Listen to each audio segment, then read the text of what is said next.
আল্লাহ আমার রব, এই রবি আমার সব। দামে দামে তন মনে তারি অনুভব। তোমার দুনিয়াতে আমি যেদিকে তাকাই, অথই নিয়ামতে ডুবে আছি সবাই। পাক পাখালির গানে শুনি তসবি কলরব, তসবি কলরব। আল্লাহ আমার রব, এই রবি আমার সব। আসসালামু আলাইকুম। প্রিয় দর্শক, আপনারা যারা দেশে আছেন প্রবাসে, সবাইকে জানাই অনেক অনেক প্রীতি ও শুভেচ্ছা। শুরু হলো এনটিভি আয়োজিত এবং লাভেলো নিবেদিত জুমাবারের লাইভ অনুষ্ঠান আপনার জিজ্ঞাসা। আপনাদের সাথে আছি আমি জয়নুল আবেদিন আজাদ। আর আপনাদের মনে জায়গা প্রশ্নের জিজ্ঞাসার সরাসরি জবাব দিচ্ছেন বিশিষ্ট আলেম ডক্টর মোহাম্মদ সাইফুল্লাহ। আসসালামু আলাইকুম ওরহমতুল্লাহি ওয়া বারাকাতুহু। প্রিয় দর্শক, আমাদের আজকের প্রাসঙ্গিক আলোচনার বিষয় আশুরা। চলুন তাহলে জিজ্ঞাসার আলোকিত ভুবনে আমরা প্রশ্ন নিচ্ছি। আসসালামু আলাইকুম। প্রিয় দর্শক, পরিচয় দিয়ে প্রশ্ন করুন। আসসালামু আলাইকুম। ওয়ালাইকুম আসসালাম। আমি স্যার এক দক্ষিণ খান থেকে। জি ভাইয়া, বলুন। তো দোয়া আছে 20 লাখ নাকি, লা ইলাহা ইল্লাল্লাহু ওয়াহদাহু লা শারীকা লাহু আহাদান সামাদান লাম ইয়ালিদ ওয়া লাম ইউলাদ ওয়া লাম ইয়াকুল লাহু কুফুয়ান আহাদ। কতটুকু সঠিক? আর আয়াতুল কুরসি কাগজে লিখে দোকানে টানে রাখলে বেচা কেনা বেশি হয়, কথাটা কতটুকু সঠিক? ধন্যবাদ আপনাকে। যা 8 বছর হলো যেমন সাহেবারা কি ওই মোনাজাত জামাতের নামাজ শেষ করে সম্মিলিত মোনাজাত করছেন কিনা? ধন্যবাদ আপনাকে। প্রথম প্রশ্ন, একটি দোয়ার কথা উল্লেখ করেছেন যে 20 লাখ নাকি হয়। ধন্যবাদ। প্রথম কথা হচ্ছে, যেই দোয়াটি উল্লেখ করেছেন এটি সহি, এবং এটি মানে যেভাবে আপনি উল্লেখ করেছেন এই লফজ নয়, এর কাছাকাছি লফজ, মানে কাছাকাছি টেক্সটে আল্লাহ নবী সাল্লাল্লাহু আলাইহি ওয়াসাল্লাম বলেছেন যে হুয়াল ইসমুল আযম, এটা হচ্ছে আল্লাহ রাব্বুল আলামিনের ইসমে আযম। মান দাআ বিহি উস্তুজিব, যে এর মাধ্যমে দোয়া করবে আল্লাহ রাব্বুল আলামিনের কাছে, আল্লাহ সুবহানাহু ওয়া তাআলা তার দোয়া কবুল করবেন।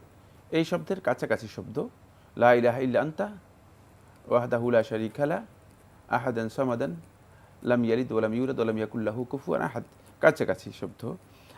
তো কিন্তু যে ফজিলতের কথা আপনি উল্লেখ করেছেন যে এই দোয়া যদি কেউ পড়ে 20 লাখ নেকি লাভ করতে পারবে, এটি একেবারেই হাদিসের নামে জালিয়াতি বা মিথ্যা বক্তব্য।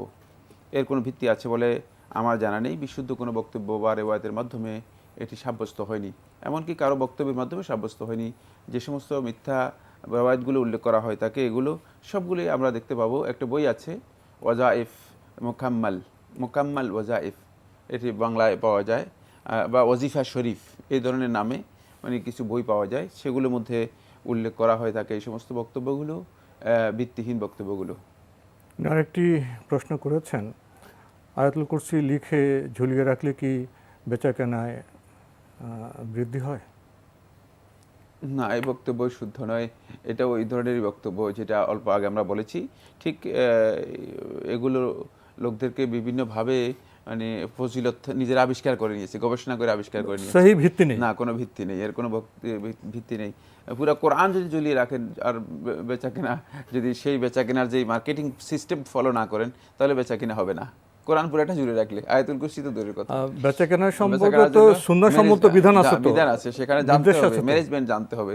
এখন ম্যানেজমেন্ট জানেন না, বেচাকেনা কিছু জানেন না, পুরো কোরআন যদি দোকানের মধ্যে আপনি ঝুলিয়ে রাখেন তাহলেও কোনো লাভ নেই, বেচাকেনা হবে না। জি। উনি শেষে প্রশ্ন করেছেন, রাসূল সাল্লাল্লাহু আলাইহি ওয়াসাল্লামের সাহাবীরা কি নামাজ শেষে সম্মিলিত মুনাজাত করতেন? না, নামাজ শেষে সাহাবায়ে কেরামদের মধ্যে কেউ সম্মিলিত মুনাজাত করেছেন অথবা সবাইকে নিয়ে মুনাজাত করেছেন, না আবু বকর রাদিয়াল্লাহু তাআলা আনহু, না ওমর, না উসমান, না আলী রাদিয়াল্লাহু তাআলা আনহুম কারো কাছ থেকে সাব্যস্ত হয়েছে। এই ধরনের কোনো কিছুই সাব্যস্ত হয়নি। সুতরাং এটি মূলত আল্লাহ নবী সাল্লাল্লাহু আলাইহি ওয়াসাল্লাম অথবা সাহাবাদের ক্ষেত্রে যদি কেউ বলে থাকেন, তিনি আসলে ভুল তথ্য দিয়েছেন, সঠিক তথ্য দেন। আমরা টেলিফোন নিচ্ছি। প্রিয় দর্শক, আসসালামু আলাইকুম। পরিচয় দিয়ে প্রশ্ন করুন। ওয়ালাইকুম আসসালাম রহমতুল্লাহ। আমি মোহাম্মদ খুরশেদ আলম সংযুক্ত আরব আমিরাত থেকে বলছিলাম। আমার 3টা প্রশ্ন আছে। জি ভাইয়া বলুন। আমার প্রথম প্রশ্ন হলো যে লাওয়ারিশ বেওয়ারিশ আর কি কবুতরের গোশত খাওয়া যায় কিনা, অর্থাৎ ছোট বাচ্চা। আমাকে একজনে বললো, কয়েকজন পাকিস্তানি বলতেছে যে কবুতর খাওয়া হালাল, কিন্তু ছোট বাচ্চা এগুলি খাওয়া হালাল না, এগুলি খাওয়া গুনাহ হবে। আচ্ছা, দ্বিতীয়ত পুরুষ লোকে মেহেদি লাগানো যাবে কিনা, যেমন আমি হয়তো চুলে এবং দাড়িতে মেহেদি লাগাইলাম, হাতেও কিছু লেগে গেল, এইটা। আরেকটা হলো খাওয়ার অবস্থায় সালাম দেওয়া বা সালামের জবাব দেওয়া যায় কিনা, এই 3টা। ধন্যবাদ আপনাকে, আপনি খুব সুন্দর প্রশ্ন করেছেন। সংযুক্ত আরব আমিরাত থেকে প্রথম প্রশ্ন, লাওয়ারিশ কবুতর খাওয়া যাবে কি? কেউ কেউ বলছেন যে বাচ্চা কবুতর খাওয়া যাবে না। না, ধন্যবাদ।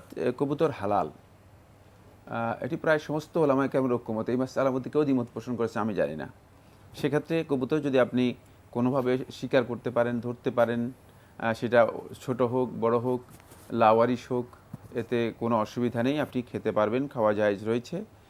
ছোট কবুতরের বাচ্চা খাওয়া জায়েজ, যেমনিভাবে বড় কবুতর খাওয়া জায়েজ। উনি দ্বিতীয় প্রশ্ন করেছেন মেহেদি প্রসঙ্গে, চুলে দাড়িতে মেহেদি লাগালেন, হাতেও লেগে গেল, এতে কোনো সমস্যা আছে? না, চুল দাড়িতে যদি আপনি মেহেদি লাগান এবং হাতে লেগে যায়, এতেও কোনো সমস্যা নেই। আর পুরুষগণ মেহেদি ব্যবহার করাটা অবৈধ নয়, হারাম নয়। উত্তম হচ্ছে রং পুরুষরা পরিহার করবে। মানে মেহেদিটা আদৌ কি শুধু নারীদের জন্য খাস কিনা, এই মাসআলাটি ইজতিহাদি মাসআলা। একদল ওলামায়ে কেরাম বলেছেন যে এটা মহিলাদের জন্য খাস না, এই বক্তব্যের কোনো সুস্পষ্ট দলিল পাওয়া যায়নি। সুতরাং যদি পুরুষ ব্যক্তিও মেহেদি ব্যবহার করে, এটি হালাল না জায়েজ নয়, যেহেতু এর জন্য সুস্পষ্ট কোনো দলিল আসেনি যে এটি মহিলাদের জন্য খাস। না, শেষ প্রশ্ন, খাওয়া দাওয়ার সময় কি সালাম দেয়া নেওয়া যাবে? হ্যাঁ, খাবার দাওয়ার সময় সালাম দেয়া দুটাই জায়েজ। সালামের জন্য মূলত এটা নিষিদ্ধ বিষয় নয়, কিন্তু মানে খাওয়ার সময় আপনি কথা বলতে পারতেছেন, সব কথা বলছি, তারপরে মানে সব কিছুই বলতেছেন, শুধু সালামের ব্যাপারে নিষেধাজ্ঞার কারণ কি? এটি আসলে বৈধ কোনো পদ্ধতি নয়, বরং সালামের বিষয়টি যখনই কোনো আগন্তুক আসবেন আর আপনি খাচ্ছেন, তিনি সালাম দিবেন, আপনি সালামের উত্তর দিবেন। এতে খাওয়াতে কোনো ধরনের কুসুরও হবে না, কোনো ধরনের গুনাহ হবে না, বরং সওয়াব পাবেন। এটি সালাম দেওয়ার যে সওয়াব রয়েছে সেটাও পাবেন, সালাম নেওয়ার যে সওয়াব রয়েছে সেটাও পাবেন। এটি নিষিদ্ধ বিষয় নয়। লক্ষণীয় বিষয় হলো আমাদের দেশে, আমাদের সমাজে খাওয়ার সময় শুধু কথা নয়, তর্ক বিতর্ক, ঝগড়া বিবাদ দীর্ঘ সময় ধরে শুধুই চলে। অথচ সালাম দুটি শব্দ, এটা দেওয়া নেওয়া বোধ হয় কয়েক সেকেন্ড যায়। এর উপর নিষেধাজ্ঞা কোথায় কীভাবে আসে? না, এমনকি যিনি আসেন তিনি বলেন যে খাচ্ছেন তো এই জন্য সালাম দিলাম না, অথচ তিনি সালাম দিলে কিচ্ছু ছিল না। তাহলে এটা বোঝা যাচ্ছে যে মূলত এটা একটা বিভ্রান্তি, মানে এটা দলিলবিহীন একটি প্রচলন হয়ে গেছে, এটা ভুল। খাওয়ার সময় আমরা সালাম দিতেও পারবো, নিতেও পারবো, এটি কোনো ভিত্তি নেই, কোনো দলিল নেই যে এই ক্ষেত্রে সালাম দেওয়া নিষিদ্ধ। আমরা প্রশ্ন নিচ্ছি। আসসালামু আলাইকুম, প্রিয় দর্শক, পরিচয় দিয়ে প্রশ্ন করুন। আমার প্রশ্নটি হলো, নফল রোজা রাখার সবথেকে ভালো পদ্ধতি কোনটা? মাসনুন, নফল রোজা রাখার সবথেকে ভালো পদ্ধতি কি? ও, নফল রোজা। জি, ধন্যবাদ আপনাকে। উনি বলছেন যে নফল রোজা রাখার সবচেয়ে ভালো পদ্ধতি কি?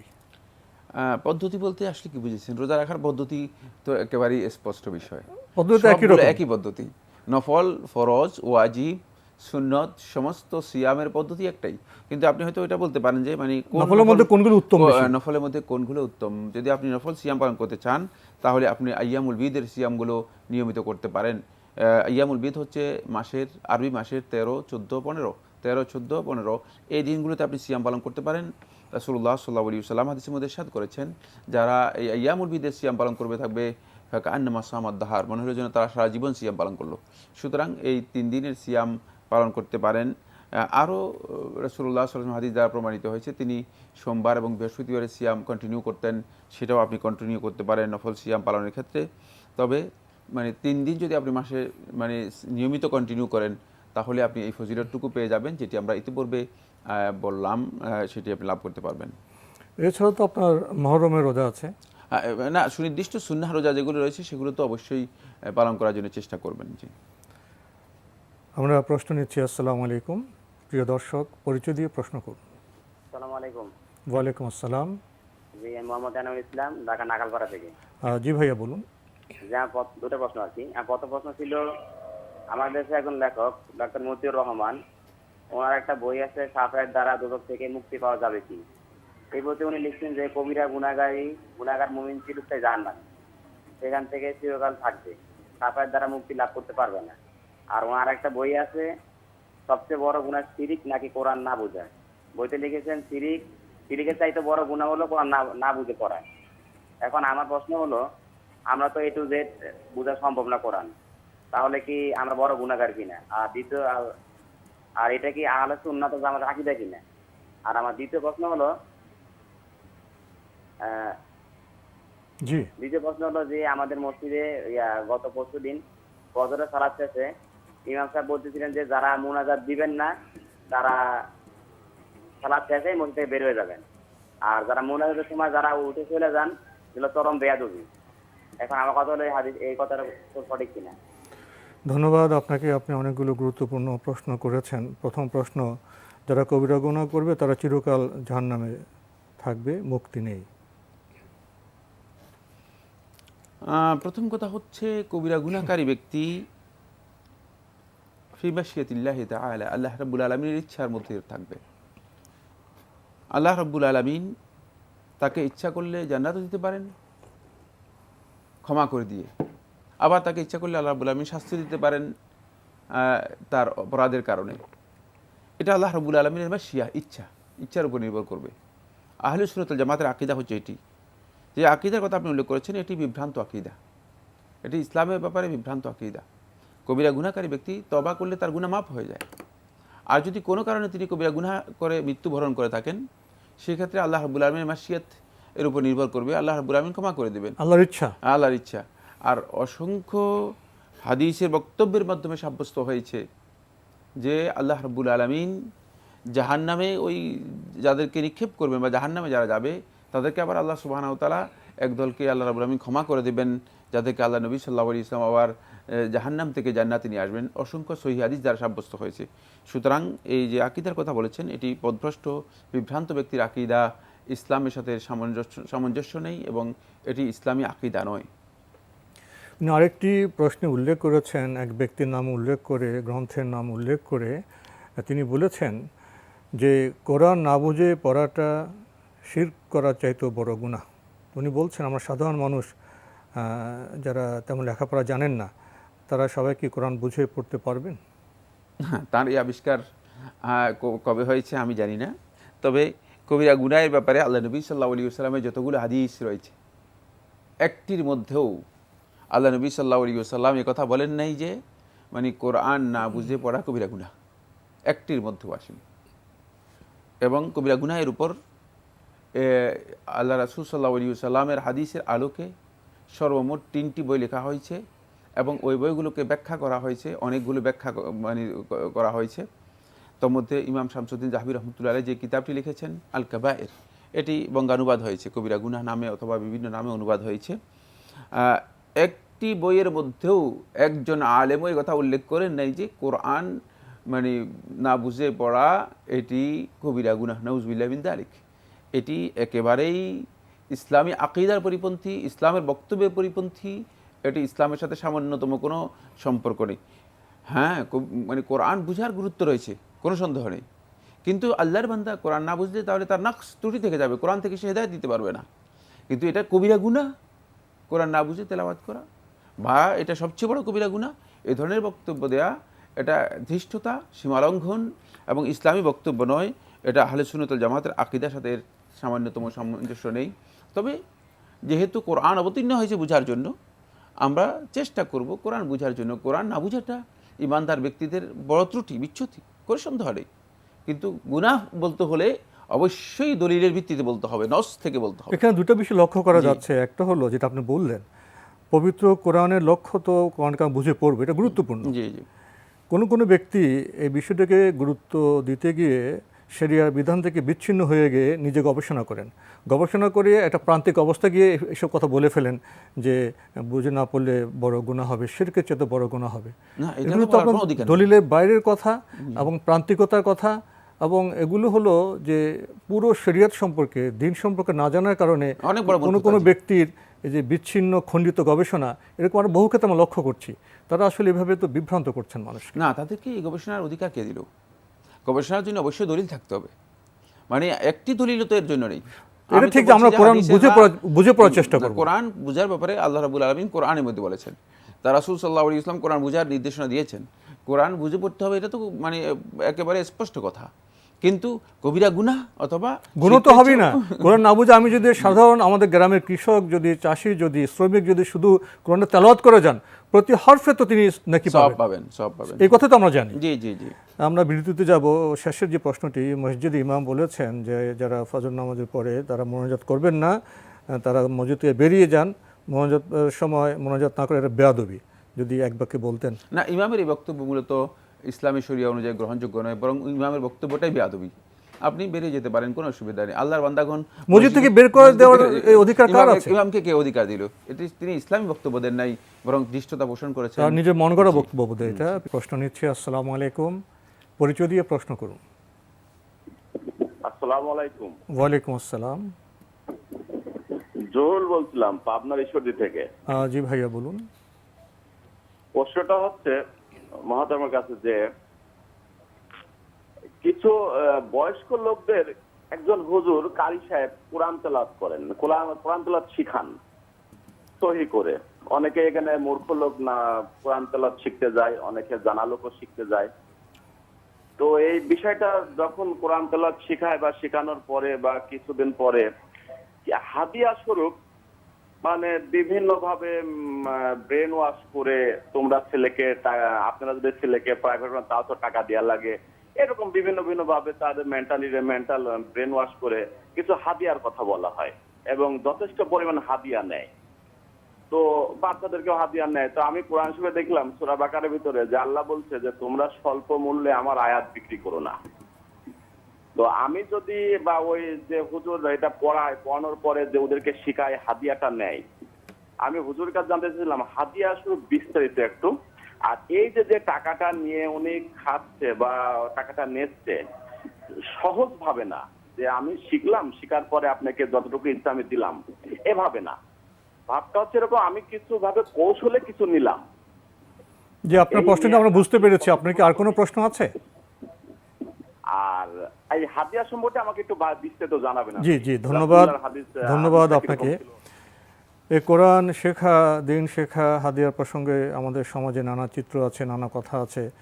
উনি যেই চিত্রের কথা উল্লেখ করলেন এবং বাকারার যে আয়াতের কথা উল্লেখ করলেন এ প্রসঙ্গে প্রথম কথা হচ্ছে ভাই, কোরআনে কারীম শিক্ষা দিয়ে কোনো কারি সাহেব তিনি হাদিয়া বা এর জন্য কিছু তার মানে পারিশ্রমিক তিনি গ্রহণ করে থাকেন। এই পারিশ্রমিকের সাথে তিনি আরেকটি জিনিস যোগ করে দিয়েছেন, সেটা হচ্ছে কোরআনে কারীমের সূরা বাকারা যে আয়াতে আল্লাহ সুবহানাহু ওয়া তাআলা বলেছেন, ওয়ালা তাশতারু বিআয়াতি সামানান কালিলা, তোমরা আমার আয়াতসমূহ বিক্রি করে কম মূল্য গ্রহণ করো না। এক নম্বর কথা হচ্ছে কোরআনে কারীম তালিম বা শিক্ষা দেওয়ার মাধ্যমে কেউ হাদিয়া অথবা পারিশ্রমিক গ্রহণ করা যায় কিনা, এটি অধিকাংশ ওলামায়ে কেরামের মতে জায়েজ। অধিকাংশ ওলামায়ে কেরাম বলতে প্রায় সকল ওলামায়ে কেরামের মতে জায়েজ। শুধু ইমাম আবু হানিফা রাহমাতুল্লাহ আলাইহি এ থেকে একটি রেওয়ায়েত সাব্যস্ত হয়েছে, তিনি বলেছেন যে না, এটি জায়েজ নেই। একটি রেওয়ায়েত সাব্যস্ত হয়েছে, এর অর্থ হচ্ছে এই, মানে অন্য রেওয়ায়েতের মধ্যে তিনি বলেছেন হ্যাঁ নেওয়া যেতে পারে, যদি উদ্দেশ্য না হয়, মানে শুধুমাত্র মানে এর মাধ্যমে উপার্জন করা, তাহলে কমার্শিয়াল, একবার কমার্শিয়াল উদ্দেশ্য না হলে নেওয়া যেতে পারে। মানে তার কাছ থেকে দুটি রেওয়ায়েত সাব্যস্ত হয়েছে, তার মধ্যে একটি রেওয়ায়েত হচ্ছে যেটি, সেটা হলো যে কোরআন তালিমের বিনিময়ে গ্রহণ করাটা জায়েজ নেই। আর বাকি প্রায় সকল ওলামায়ে কেরামের বক্তব্য অনুযায়ী এটি জায়েজ রয়েছে। ওলামায়ে কেরামের বক্তব্যের পরে যে কথাটি আমরা বলবো সেটা হচ্ছে দলিল। যদি আমরা দলিলের দিকে যাই তাহলে আমাদের কাছে স্পষ্ট হবে, দলিল থেকে সুস্পষ্ট প্রমাণিত হয়েছে কোরআন তালিমের মাধ্যমে অথবা কোরআনের মাধ্যমে যদি মানুষের উপকার করা হয় থাকে, সকল ক্ষেত্রেই মূলত হাদিয়া গ্রহণ করা অথবা এর পারিশ্রমিক গ্রহণ করা বা বিনিময় গ্রহণ করা জায়েজ। আল্লাহ নবী সাল্লাল্লাহু আলাইহি ওয়াসাল্লাম সেটা অনুমতি দিয়েছেন। আল্লাহ রাসূল সাল্লাল্লাহু আলাইহি ওয়াসাল্লামের কাছে এক সাহাবী আসলেন, তিনি বিয়ে করবেন। রাসূলুল্লাহ সাল্লাল্লাহু আলাইহি ওয়াসাল্লাম বললেন যে তোমার কাছে কি আছে? বলে যে আমার কাছে কিছুই নেই। কিছুই, ঘরের মধ্যেও কিছুই নেই? বললে না, ঘরের মধ্যে কিছুই নেই। হাল মা আকাশে ইউমিনাল কোরআন, যে তোমার কাছে কোরআনের কিছু আছে কিনা, কোরআনের কিছু জানো কিনা? বলে হ্যাঁ কোরআন আমি জানি, কোরআনের কিছু কিছু জিনিস আমার জানা আছে। বলে যে কোরআনে যতটুকু আছে ততটুকু শিক্ষা দেওয়ার বিনিময়ে তোমাকে মানে এই মহিলার সাথে তোমার বিয়ের আকদ করে দিলাম। রাসূল সাল্লাল্লাহু আলাইহি ওয়াসাল্লাম সেটাকে মহর হিসেবে গ্রহণ করেছেন, মানে কোরআনটাকে মহর হিসেবে গ্রহণ করেছেন, বিনিময় মূল্য হিসেবে গ্রহণ করেছেন। এখানে অনেকগুলো হাদিস রয়েছে, দীর্ঘ আলোচ্য বিষয়। শুধুমাত্র একটি দলিলের মাধ্যমে আমরা স্পষ্ট বলতে চাই যে কোরআন কারীম এর শিক্ষার মাধ্যমে মূলত যদি কেউ হাদিয়া গ্রহণ করে সে জায়েজ। 2 নম্বর যে আয়াতটি উল্লেখ করেছে, আয়াতটি এই ক্ষেত্রে নয়, এটা ভুল ব্যাখ্যা। এটা হচ্ছে মূলত মানে কোরআনে কারীমের অথবা আল্লাহর আয়াতসমূহকে বিকৃত করে সেগুলোকে মানুষের কাছ থেকে সেগুলোর কোনো বিনিময় নেওয়ার জন্য চেষ্টা করা, বিশেষ স্বার্থে, নিজের স্বার্থে সেটাকে প্রয়োগ কোরআনের কম ব্যাখ্যা করা, ভুল ব্যাখ্যা করা, কোরআনের ব্যাখ্যাকে বিকৃত করা, কোরআনের বক্তব্যকে বিকৃত করা এবং নিজের স্বার্থে কোরআনকে ব্যবহার করা, এটাকে আল্লাহ সুবহানাহু ওয়া তাআলা এভাবে বলেছেন যে তোমরা এই কাজটি করো না। কারণ তারা ওই বনী ইসরাইলের লোকেরা নিজেদের স্বার্থে তারা কোরআনকে পরিবর্তন করে, মানে এই তাওরাতকে পরিবর্তন করে লিখে ওই তাওরাত লোকদেরকে নিজেদের স্বার্থে সেটা দিত এবং সে তার বিনিময়ে গ্রহণ করার জন্য চেষ্টা করত। এইটাকে আল্লাহ সুবহানাহু ওয়া তাআলা নিষেধ করেছেন, এটাকে আল্লাহ রাব্বুল আলামিন নিষেধ করেছেন এই আয়াতের মধ্যে। এরপরে যে বক্তব্যটি সেটা হচ্ছে একটি কথা আপনি বলেছেন যে মানে তিনি এই হাদিয়াটুকু এভাবে গ্রহণ করেন না, কৌশলে গ্রহণ করেন, কিন্তু কৌশলটা আসলে সেখানে উল্লেখ করে নাই যে কৌশলটা কি, তার কোন কৌশলে তিনি মূলত এই ধরনের হাদিয়া গ্রহণ করে থাকেন। যদি তিনি মানে কৌশল বলতে কোনো ধরনের প্রতারণার আশ্রয় গ্রহণ করেন তাহলে তার এই কাজটি সম্পূর্ণরূপে অবৈধ, হারাম হবে, উচিত হবে না। আল্লাহ নবী সাল্লাল্লাহু আলাইহি ওয়াসাল্লাম হাদিসের মধ্যে বলেছেন মান গাশশানা ফালাইসা মিন্না, যে আমাদের সাথে প্রতারণার কাজ করলো, ধোঁকার কাজ করলো, ফালাইসা মিন্না, সে আমার দলভুক্ত হতে পারবে না। প্রতারণার বিষয় নয়, স্পষ্ট করে মানে বলবেন, এখানে প্রতারণার কোনো না। আমাদের বিষয়টা সহজ করতে পারি, এভাবে তারা বলতে পারেন আমি কোরআন শিক্ষা দিব সপ্তাহে 3 দিন 4 দিন এত ঘন্টা, আমার পারিশ্রমিক এত। তো উনি যদি আপনার পারিশ্রমিক না নেন, উনি কী খাবেন, ওনার সন্তানরা কী খাবেন, পরিবার কী খাবেন, বিষয়টি স্পষ্ট করতে হবে, সহজভাবে বলতে হবে। হ্যাঁ, স্পষ্ট করতে হবে, কিন্তু কৌশলের বিষয়টি তিনি উল্লেখ করেননি, কোন ধরনের কৌশল। যদি অবৈধ কোনো কৌশল অথবা প্রতারণার আশ্রয় নিয়ে থাকেন তাহলে কাজটি শুদ্ধ নয়। আমরা খুবই গুরুত্বপূর্ণ বিষয়ে অবগত হলাম। প্রিয় দর্শক, প্রশ্ন নিচ্ছি। আসসালামু আলাইকুম, পরিচয় দিয়ে প্রশ্ন করুন। আসসালামু আলাইকুম। ওয়ালাইকুম আসসালাম। আমি যশোর থেকে বলছি, নাম জান্নাতে অনিচ্ছুক। জি বলুন। তো আমাদের এখানে এক ইমাম আছে মসজিদের, ওই ইমাম বলে যে মানে আপনারা যা বলেন তার অধিকাংশই মিথ্যা কথা বলেন, আর আপনাদের পরিবারের লোকজনরা সিনেমায় অভিনয় করে, নাটক করে, এইসব আর কি। এখন এই ইমামের পিছে আমি নামাজ পড়ি না, আমি অন্য মসজিদে যাই, এই ইমামের ব্যাপারে কি বলা যেতে পারে? আপনার প্রশ্নটা আমাদের কাছে ক্লিয়ার হয়নি। আপনি ইমাম প্রসঙ্গে বলছেন তিনি মিথ্যা বলেন? হ্যাঁ হ্যাঁ হ্যাঁ। তার পরিবারের সদস্যরা নাটক করেন, অভিনয় করেন? হ্যাঁ, আপনাদের পরিবারের লোকজন। আমাদের পরিবারের লোকজন? জি জি। আচ্ছা, ধন্যবাদ আপনাকে। আপনার তো অদ্ভুত একটা প্রশ্ন পেলাম। হ্যাঁ, ইমাম সাহেব বলছেন যে আমরা কি মিথ্যা বলি, আবার বলছেন যে আমাদের পরিবারের লোকজন অভিনয় করে, নাটক করে। আমাদের পরিবারের সদস্যরা কী করে সেটা আমরা বলতে পারি, তাই না? উনি কোত্থেকে বলতে পারেন? ওনার বক্তব্য যে মিথ্যা, এটা তো আমরা সাক্ষ্য দিতে পারি। আমাদের পরিবারে কেউ তো অভিনয় করে না, নাটক করে না। ভাই, যে ইমামের বক্তব্য নিয়ে এসেছেন তিনি যে কত বড় মিথ্যুক এবং দাজ্জাল, মানে দাজ্জালদের যা পরিচয় রয়েছে তার চেয়ে বড় দাজ্জাল হচ্ছে এই ব্যক্তি। আমরা কোনো বক্তব্য দেই, কোরআন হাদিসের রেফারেন্স দেই না, এই ধরনের কোনো বক্তব্য আমাদের নেই, আমরা নিজেদের বক্তব্য দেই না। প্রথম কথা হচ্ছে প্রত্যেকটি বক্তব্যের সুস্পষ্ট দলিল আমাদের কাছে রয়েছে। সংক্ষিপ্ত বক্তব্য হলে আমরা চেষ্টা করি দলিল উল্লেখ করার, সুতরাং তার এই বক্তব্য কোনোভাবেই গ্রহণযোগ্য নয়। তিনি যে আমরা যে বক্তব্য দিচ্ছি এগুলো মিথ্যা দিচ্ছি। কোরআনের বক্তব্য বলে দেওয়ার পরে, হাদিসের বক্তব্য বলে দেওয়ার পরে আমরা এ কথাও বলে দিচ্ছি যে আপনারা বিষয়গুলো দেখে নিতে পারেন। সুতরাং এখানে মিথ্যার কোনো সুযোগই নেই। প্রয়োজনে আপনি আবার দেখে নিন, আপনি হাদিসের কিতাবে আমরা রেফারেন্স দিচ্ছি, দেখে নিন, অসুবিধা নেই। আরেকটি বিষয়, কোন বক্তব্যটি মিথ্যা সেটা তো বলতে হবে, এই বক্তব্যটি মিথ্যা। জি, বাকি 2 নম্বর যে কথাটি বলেছেন সেটা তার দাজ্জাল হওয়ার জন্য যথেষ্ট। তিনি আসলে কারো ব্যক্তিগত বিষয়ে মন্তব্য করা না জেনে এটি সবচেয়ে বড় কবিরা গুনাহগুলোর মধ্যে একটি। তাকে আল্লাহ রাব্বুল আলামিন হেদায়েত দান করুন। ওনার আরেকটি প্রশ্ন ছিল, এ ধরনের ইমামের পেছনে কি নামাজ পড়তে পারবেন? হ্যাঁ, নামাজ পড়া না জায়েজ নয়, নামাজ পড়া জায়েজ রয়েছে। কিন্তু যদি এর চেয়ে ভালো কোনো ইমাম পাওয়া যায় অথবা এর চেয়ে কোনো ভালো লোক থাকে মানে আশেপাশে, উত্তম হচ্ছে সেই মসজিদে গিয়ে সালাত আদায় করা। আমরা টেলিফোন নিচ্ছি। প্রিয় দর্শক, আসসালামু আলাইকুম, পরিচয় দিয়ে প্রশ্ন করুন। আসসালামু আলাইকুম, আমি আব্দুল্লাহ বলছি টঙ্গী থেকে। জি ভাইয়া বলুন। জি ভাই, আমার প্রশ্ন ছিল মাহরম বিষয়ে। সেটা হচ্ছে আমাদের মাহরমে তো নির্দিষ্ট সংখ্যা নির্ধারণ করা আছে এবং মাহরমের সাথে কতটুকু মেলামেশা করা যাবে বা কোথায় যেতে হলে মাহরম লাগবে এই বিষয়টা নির্দিষ্ট করা আছে। এখন আমার প্রশ্ন হচ্ছে, যখন আমরা আমাদের মেয়েদেরকে পড়াশোনার জন্য বাইরে পাঠাই, দেখা যাচ্ছে গ্রাম থেকে শহরে পাঠাচ্ছি, সেখানে হচ্ছে আমাদের তারা শহরে থেকে পড়াশোনা করে, সেক্ষেত্রে তাদের সাথে তো কোনো মাহরাম থাকছে না, বা হয়তো হলে বা হোস্টেলে থাকে সেখানকার প্রভুত্বের দায়িত্ব দেওয়া হয়, কিন্তু দেখা যাচ্ছে তারাও হয়তো সেভাবে গাইড করতে পারে না। এই কারণে দেখা যাচ্ছে অনেক সময় অনেক দুর্ঘটনা ঘটে। এখন এই ধরনের ক্ষেত্রে মেয়েদেরকে বাইরে রেখে পড়াশোনা করার ক্ষেত্রে ইসলাম কি বলে, এখানে মাহরামের ভূমিকা কেমন, এই বিষয়টা একটু জানতে চাচ্ছিলাম। ধন্যবাদ আপনাকে, প্রশ্ন তো সুস্পষ্ট। এই ভাই মাহরামের বিষয়টি প্রশ্ন করেছেন। প্রথম কথা হচ্ছে, যদি হলে থাকেন আর হলের সিকিউরিটির বিষয়টি যদি কনফার্ম হয়, সেখানে যদি কোনো ধরনের মানে আশঙ্কাজনক বিষয় না থাকে, তাহলে হলে থাকতে কোনো বাধা নেই, নিষেধাজ্ঞা নেই। এবং মানে মাহরাম সহ থাকতে হবে হলে, এটা শর্ত নয়।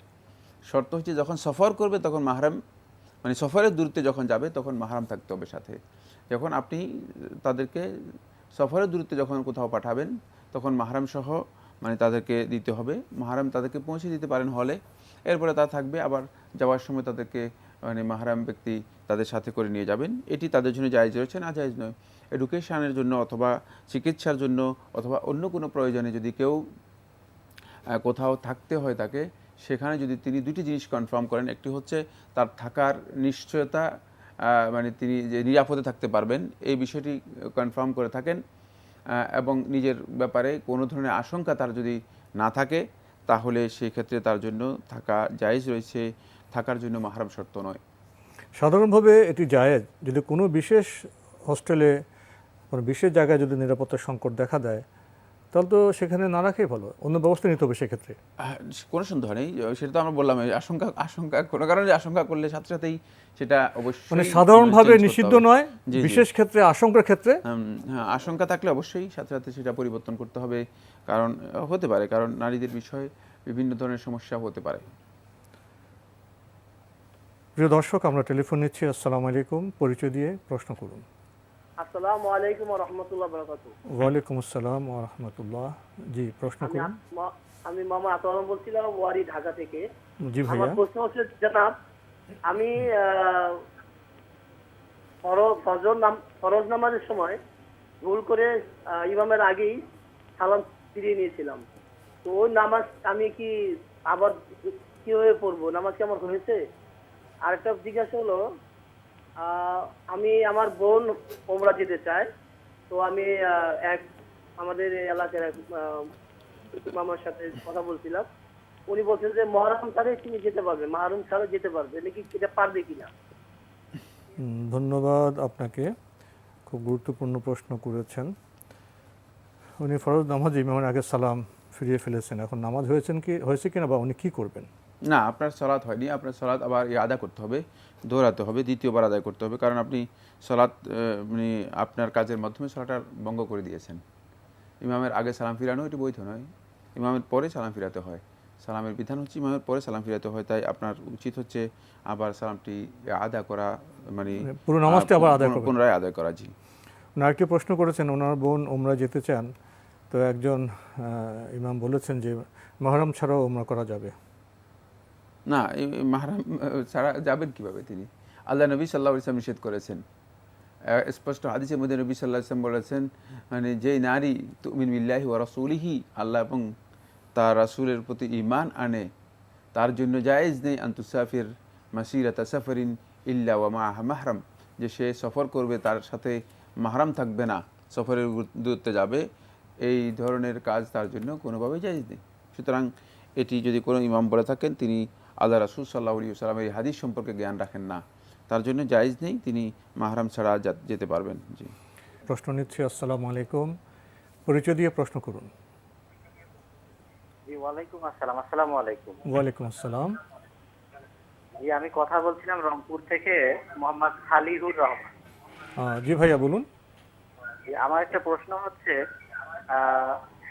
আমরা এক মসজিদে যদি নিয়াত করি যে আমি এই মসজিদে একটা আমার কোনো মান্যতা আছে, পূরণ হলে আমি এই মসজিদে কিছু দান করব, কিন্তু সেটা যদি পরবর্তীতে আমি অন্য কোনো মসজিদে দেই, সেটা আমার দানটা সফল হবে কিনা? ধন্যবাদ আপনাকে। পেয়েছেন তো প্রশ্ন? প্রশ্ন পেয়েছি, কিন্তু তিনি স্পষ্ট করেন নাই আসলে কি মান্যতের কথা উল্লেখ করেছেন। মসজিদের মান্যত বলতে কি বোঝাচ্ছেন? মান্যত যদি হয় থাকে, নজর যদি হয় থাকে, এটি ফকির এবং মিসকিনদের মধ্যে বিতরণ করতে হবে। আর যদি মানে মসজিদে দান করার জন্য আপনি নিয়ত করে থাকেন, তাহলে আপনার জন্য জায়েজ আছে, আপনি যে কোনো মসজিদে দান করলেই আপনার দান বৈধ হয়ে যাবে।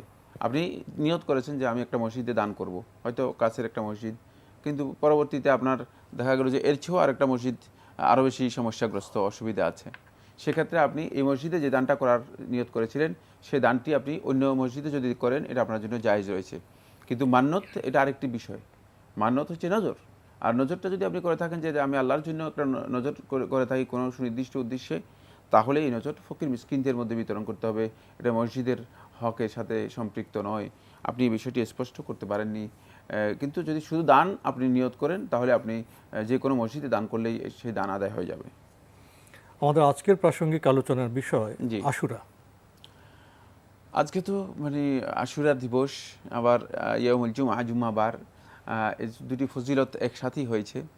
মানে আশুরা উপলক্ষে যে ফজিলতটি রয়েছে সেটি আল্লাহ রাসূল সাল্লাল্লাহু আলাইহি ওয়াসাল্লাম বলেছেন, এই দিনের সিয়াম পালন করা পুরো এক বছরের মানে বিগত বছরের সমস্ত গুনাহকে মুছে দেবে, সমস্ত সগীরা গুনাহ সবগুলোকে মুছে দেবে। সুতরাং এটি অত্যন্ত একটা ফজিলত এর মানে দিবস, কোনো সন্দেহ নেই। আশুরার এই দিবসকে কেন্দ্র করে মূলত শেখুল ইসলাম ইবনে তাইমিয়া রাহমাতুল্লাহ আলাইহি মিনহাজুস সুন্নাহ নববির মধ্যে উল্লেখ করেছেন যে মুসলিম উম্মাহ এর দুটি গ্রুপ চূড়ান্ত প্রান্তিকতায় চলে গিয়েছে, সীমালঙ্ঘন করে গিয়েছে। এই সীমালঙ্ঘনটা হচ্ছে এই যে একটি গ্রুপ মনে করেছে যে আশুরার এই দিবসটা হুসাইন ইবনে আলী রাদিয়াল্লাহু তাআলা আনহু শাহাদাতের কারণে তারা এটাকে উৎসব হিসেবে, খুশির দিন হিসেবে, আনন্দ উল্লাসের দিন হিসেবে তারা এটাকে গ্রহণ করেছে, তারা হচ্ছে নাসিবি সম্প্রদায়। আরেকটি গ্রুপ হচ্ছে যে হুসাইন ইবনে আলী রাদিয়াল্লাহু তাআলা শাহাদাতকে কেন্দ্র করে আশুরার এই দিনটিকে তারা মাতম, তাজিয়া, মুরসিয়া, কান্নাকাটি, বুক ছাপড়ানো, তারপরে শরীরকে ক্ষতবিক্ষত রক্তাক্ত করা, এটাকে একটা রক্তাক্ত দিবসে পরিণত করেছে। মানে শোক দিবস নয় বরং রক্তাক্ত দিবসে পরিণত, দুটাই মূলত চূড়ান্ত পর্যায়ে চলে গিয়েছে। মানে প্রান্তিকতার এই চূড়ান্ত পর্যায়ে মূলত এটি ইসলামী নির্দেশনায় আসেনি, কারণ ইসলাম শোককে অনুমোদন করেছে। ইসলাম মানুষ যখন কোনো বিপদ আপদ আপন্ন হয়, মুসিবত আপন্ন হয়ে থাকে, ইসলাম সেটাকেও অনুমোদন করেছে। আপনজন ইন্তিকাল করলে 3 দিন শোক করা যাবে। সুতরাং ইসলামের মধ্যে প্রত্যেকটি বিষয় আল্লাহ নবী সাল্লাল্লাহু আলাইহি ওয়াসাল্লামের দেখানো যে তরিকা রয়েছে সেই তরিকা অনুযায়ী রয়েছে। তাই এমন তরিকার কোনোভাবেই অনুসরণ করা বৈধ নয় যেই তরিকাটি আল্লাহ রাসূল সাল্লাল্লাহু আলাইহি ওয়াসাল্লাম দেখাননি, নিষেধ করে গেছে। আমি এক মিনিট বলি, সেটা হচ্ছে এই যুগের মানে শিয়া আলেমদের সবচেয়ে বড় গবেষকদের মধ্যে একজন হচ্ছে ইমাম, তাদের বক্তব্য অনুযায়ী মজলিসি তার বেহারুল আনোয়ার গ্রন্থের মধ্যে তিনি ইমাম জাফর সাদেক থেকে বর্ণনা উল্লেখ করেন। তিনি বলেন, তাদের ইমাম জাফর সাদেক তার থেকে উল্লেখ করেন, রেওয়ায়েত বর্ণনা করেন, তিনি বলেন আন-নিয়াহাতু মিন আমালিল জাহিলিয়া, যে ক্রন্দন, মূর্ছিয়া, তাজিয়া, এই কাজগুলো হচ্ছে মিন আমলিল জাহিলিয়া, জাহিলিয়তের কাজ, মূর্খতার মানে কাজ। সুতরাং এই কাজগুলো ইসলামী শরীয়তের মধ্যে মানে তাদের ইমামগণও কেউ অনুমোদন দেননি। এবং আয়ান শিয়া এই কিতাবের মধ্যে এটিও শিয়াদের কিতাবগুলো আপনি খুলে দেখেন তাহলে আপনি স্পষ্ট হবেন, তারা কখনো এই ধরনের কাজ মানে এই যে মরসিয়া, ক্রন্ধন, তারপরে শোক মিছিল, তাজিয়া মিছিল ইত্যাদি এই কাজগুলোকে বলেছে যে এগুলো ইসলামী শরিয়া অনুযায়ী মানে অনুমোদিত কাজ নয়, মানে অনুমোদিত কাজ নয়। এক্ষেত্রে আমরা যদি দেখি মানে পূর্ববর্তী যারা শিয়া আকিদা পোষণ করত তাদের মধ্যে আদৌ কি কেউ এই কাজ করেছেন? তাদের ইমামদের মধ্যে কেউ কি এই কাজ করেছেন? একটি প্রমাণও উল্লেখ করতে পারবে না। বরং সর্বশেষ এই বিষয়ের উপর যিনি গবেষণা করেছেন, মানে শিয়া আলেমদের মধ্যে সর্বশেষ এই বিষয়ের উপর যিনি গবেষণা করেছেন, তিনি তার গবেষণার মধ্যে উল্লেখ করেছেন, তিনি বলেছেন যে সর্বপ্রথম বাগদাদে যখন বনি বুয়াইহের ক্ষমতা আসে, তারা যখন ক্ষমতায় অধিষ্ঠিত হয় 352 হিজরি সনে প্রথম মুইজুদ্দৌলাহ আদ-দাইলামি নামে এক শাসক, এই সর্বপ্রথম ব্যক্তি যে কমনলি লোকদেরকে রাস্তায় বের হয়ে শোক প্রকাশ করার জন্য, মুরসিয়ার জন্য, তাজিয়ার জন্য আহ্বান করেছে এবং সেটাকে বাধ্যতামূলক করে দিয়েছে। সুতরাং এখান থেকে বোঝা যায় যে মূলত ইসলাম তো মানে আজকের বিষয় না, ইসলাম গতকালের বিষয় না, ইসলাম 1400 বছরের ইতিহাসের একটি বিষয়। আল্লাহ নবী সাল্লাল্লাহু আলাইহি ওয়াসাল্লাম ইন্তেকালের পর থেকে আরম্ভ করে হুসাইন ইবনে আলী রাদিয়াল্লাহু তাআলা 61 হিজরি সনের 10ই মুহররম তাকে নির্মমভাবে শাহাদাত করা হয়ে থাকে। এই সময়ের পর থেকে আরম্ভ করে এত দীর্ঘ সময়ের মধ্যে কেউ এই ধরনের কাজ বা এই কাজে লিপ্ত হয়নি কেন? এর কারণ হচ্ছে আব্দুল্লাহ ইবনে মাসউদ রাদিয়াল্লাহু তাআলা বর্ণিত সহিহ বুখারী এবং মুসলিমের হাদিসের মধ্যে আল্লাহ নবী সাল্লাল্লাহু আলাইহি ওয়াসাল্লাম স্পষ্ট করে এই বিষয়ে বলে গিয়েছেন। রাসূলুল্লাহ সাল্লাল্লাহু আলাইহি ওয়াসাল্লাম বলেন, লাইসা মিন্না, সে আমার দলভুক্ত হতে পারবে না, মাল্লাতামাল খুদুদ, যে বুক চাপড়ালো, ওয়াশাক্কাল জিয়ুব, বক্ষের কাপড় বিদীর্ণ করলো, কাপড় ছিঁড়ে ফেললো, ওয়াদা বিদাওয়াল জাহিলিয়া, এবং জাহিলি কর্মকাণ্ডের দিকে মানুষদেরকে আহ্বান করলো যে আসো মরসিয়া করি, আসো কান্নাকাটি করি। এগুলোকে আল্লাহ নবী সাল্লাল্লাহু আলাইহি ওয়াসাল্লাম স্পষ্ট করে নিষেধ করেছেন। এই জন্যই মূলত ওই প্রথম যুগ থেকে আরম্ভ করে যারা সত্যিকার শিয়া ছিল তারাও পর্যন্ত এই ধরনের কাজে লিপ্ত ছিল না, এবং তাদের সবাই, আমি শিয়াদের যতগুলো কিতাব আমার মানে পড়েছি সবগুলো কিতাবের মধ্যে তারা এই মুরসিয়া, এই তাজিয়া অথবা এই যে আজকে যে সমস্ত কাজগুলো হচ্ছে এগুলোকে স্পষ্ট করে তারা জাহিলি কাজ হিসেবে আখ্যায়িত করেছেন। সুতরাং এই কাজগুলো থেকে আমাদেরকে বিরত হতে হবে, আমাদেরকে আরেকটু সিভিলাইজড হতে হবে। এটি ইসলামের সৌন্দর্যকে নষ্ট করে দিচ্ছে। এই কাজ কোন এক শাসকের, জাহেল শাসকের ভ্রান্ত একটা রসম রেওয়াজ চালু করেছেন এবং সে আলেমরাও এটার অনুমোদন করেননি। প্রসঙ্গত একটি বিষয় আপনার সামনে পেশ করতে চাই, যদি সংক্ষেপে বলতেন যে আমরা যে আজকে রোজা রাখবো বা গতকাল রোজা রেখেছি বা যারা গতকাল পারেনি আজকে এবং আগামীকাল রোজা রাখবো, এই রোজার ভিত্তি তো এই রোজার সূত্রপাত তো মুসা ইসলামের শুকরিয়া দিবসকে কেন্দ্র করে। এর সাথে তো কারবালার ঘটনার বিষয়, এই সিয়ামের সাথে কারবালার ঘটনার কোনো সম্পর্ক নেই। কারবালার ঘটনা তো রাসূল ইসলামের ইন্তেকালের অনেক পরে হয়েছে, 51 বছর পর হয়েছে। জি, আর ইবাদত রোজার কথা তো রাসূল বলেছেন। জি, রাসূলুল্লাহ সাল্লাল্লাহু আলাইহি ওয়াসাল্লাম বলেছেন। মুসা ইসলামের সেই ঘটনা, জি, ফেরাউনের সাথে তার যে ওহীর আপনার তাওহীদের যে দ্বন্দ্ব ছিল, সেখান থেকে আমাদের শিক্ষার বিষয় হচ্ছে আমরা তাওহীদপন্থী, আমরা আল্লাহর ইবাদত করব, আমরা কোনো আপনার ভুল শাসকের ইবাদত করব না। এটা আমাদের শিক্ষার বিষয় আছে। এখানে মানে আহলুস সুন্নাত ওয়াল জামাতের কাছে এটি হচ্ছে ইয়মে ইবাদা, ইবাদতের দিবস, শোকের দিবস নয়। যারা শোকের দিবস গ্রহণ করেছে তাদের শুকরিয়া দিবস। আর নাসিবী সম্প্রদায়ের কাছে হচ্ছে এটা হচ্ছে মানে উল্লাসের দিবস।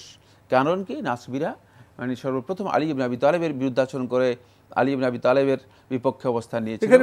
পরবর্তীতে আলী ইবনে আবি তালেবের পরে চেষ্টা করেছে হাসান ইবনে আলী রাদিয়াল্লাহু হত্যা করার জন্য, এবং হাসান ইবনে আলী রাদিয়াল্লাহুকে মানে তার বর্ষা দিয়ে হাসান ইবনে আলী রাদিয়াল্লাহু রানের উপর আঘাত করেছে, কিন্তু আল্লাহ রাব্বুল আলামিন হাসান ইবনে আলী রাদিয়াল্লাহুকে শেষ পর্যন্ত রক্ষা দিয়েছেন, তাকে হত্যা করতে পারেনি।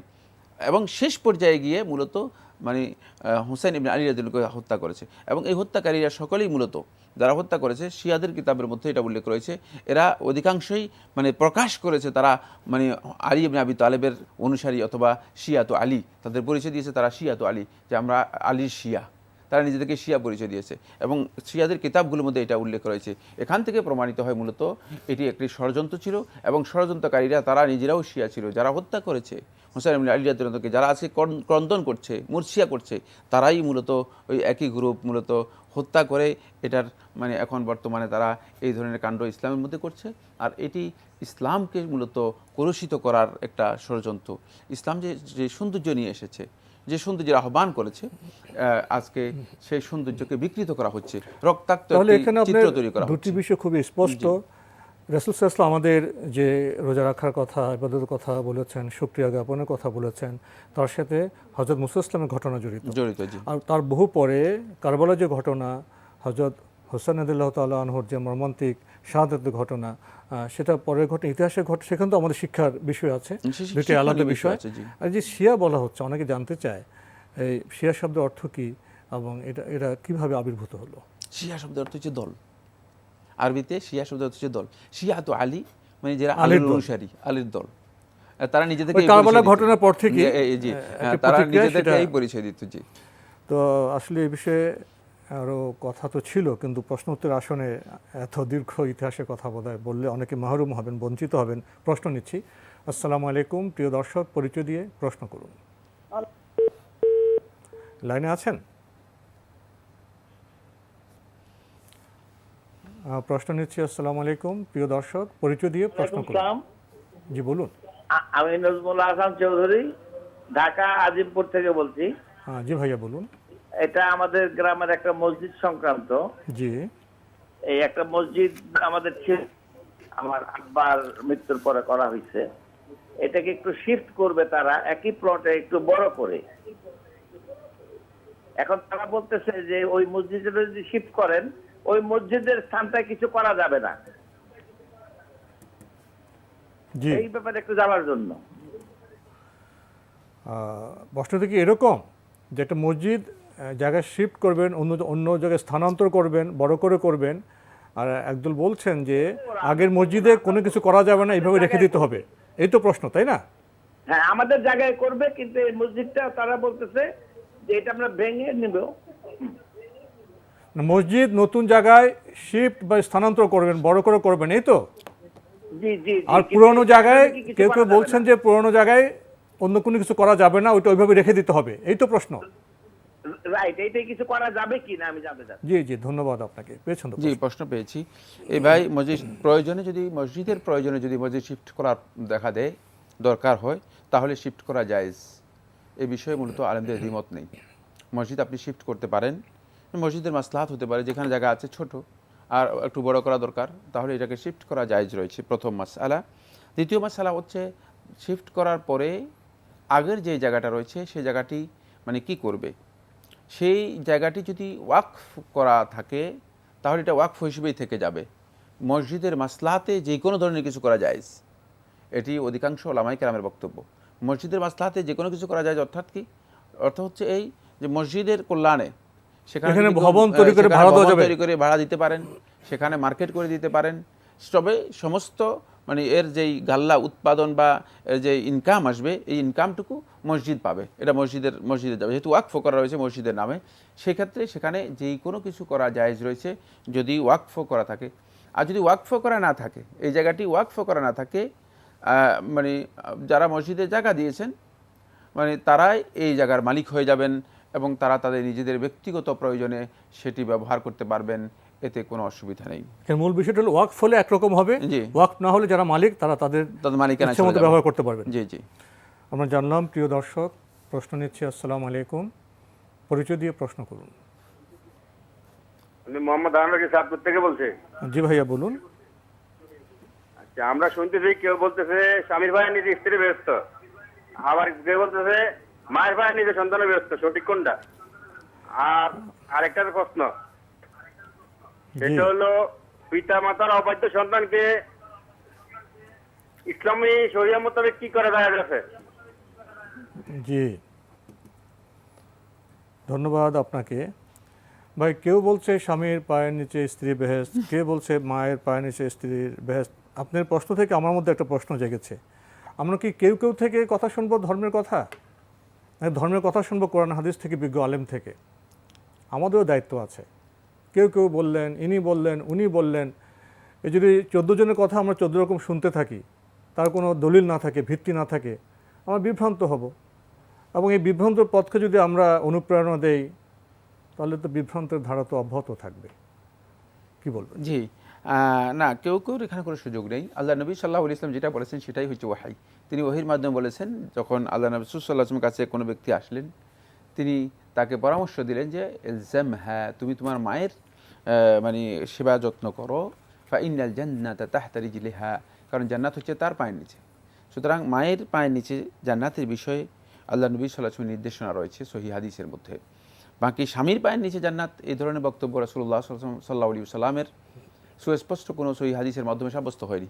এটা আমরা নিজেরাই অতিরিক্ত করেছি। এখানে যে বিষয়টি আল্লাহ নবী সাল্লাল্লাহু আলাইহি ওয়াসাল্লাম গুরুত্ব দিয়েছেন সেটা হচ্ছে মানে স্বামীর আনুগত্যের ব্যাপারে আল্লাহ রাসূল সাল্লাল্লাহু আলাইহি ওয়াসাল্লাম বলেছেন নারীগণ স্বামীর আনুগত্য করবে, এটি অত্যন্ত গুরুত্বপূর্ণ বিষয়। জি। অবাধ্য সন্তানের ব্যাপারে শরীয়তের বিধান কি?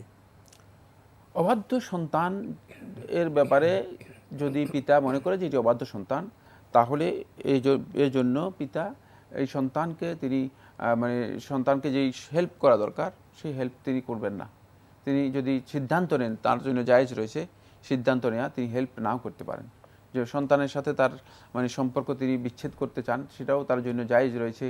তবে উচিত হচ্ছে যেটা, যেহেতু নিজের সন্তান, যথাসম্ভব তাকে বোঝানো চেষ্টা করা, তাকে কাছে আনার জন্য চেষ্টা করা। কিন্তু যদি দেখেন যে না কোনো পদ্ধতি, কোনো পথ, কোনো মানে চেষ্টা করার পরও কিছু সম্ভব হচ্ছে না, সেক্ষেত্রে পিতা তার সাথে সম্পর্ক নষ্ট করতে পারেন এবং তার যে ধরনের সহযোগিতা তাকে করার মানে প্রয়োজন সেই সহযোগিতা না করলেও কোনো অসুবিধা নেই, পিতা সিদ্ধান্ত নিতে পারবেন তার ব্যাপারে। প্রিয় দর্শক, সময়ের কারণে আজকে আমরা আর প্রশ্ন নিতে পারছি না, তবে আপনাদের অবগতির জন্য জানাতে পারি আপনারা জিজ্ঞাসা অনুষ্ঠানটি সপ্তাহে রবি, সোম, মঙ্গল, বুধে 4 দিন বিকেল 5:30টায় সম্প্রচার হয়ে থাকে। ওইসব অনুষ্ঠানে আপনারা আপনাদের মনে জায়গা প্রশ্ন, চিঠি এগুলো পাঠাতে পারেন। এছাড়া আপনারা এনটিভি অনলাইনেও আমাদের অনুষ্ঠান দেখতে পারবেন। ভিজিট করুন www.ntvbd.com। ইউটিউবে এবং ভেরিফাইড ফেসবুক পেজেও আমাদের অনুষ্ঠান দেখতে পারবেন। সবশেষে রয়েছে গ্রন্থ পরিচিতি। আমাদের আজকের গ্রন্থের নাম রিয়াদুস সালেহীন প্রথম খণ্ড। এটি সংকলন করেছেন ইমাম মহিউদ্দিন ইয়াহইয়া আন-নববী রাহমাতুল্লাহ। অনুবাদে মাওলানা সৈয়দ মোহাম্মদ আলী, মাওলানা মোহাম্মদ মুসা, মাওলানা শামসুল আলম খান। প্রকাশ করেছে বাংলাদেশ ইসলামিক সেন্টার, ঢাকা। হাতে একেবারে সময় নেই, সংক্ষেপে একটু বলতেন। এটি একেবারেই পরিচিত একটি বই। পৃথিবীতে যেই বইগুলোকে আল্লাহ রাব্বুল আলামিন একেবারে অবিস্মরণীয় করে দিয়েছেন তার মধ্যে এটি একটি। ইমাম নবী রাহমাতুল্লাহ আলাইহির হাদিসের একটি গুরুত্বপূর্ণ সংকলন, যার মাধ্যমে আল্লাহর বান্দাগণ নামে দিয়েছেন রিয়াদুস সালেহীন, সৎকর্মশীলদের বাগান। এটি নাম থেকেই বোঝা যায় কত গুরুত্বপূর্ণ।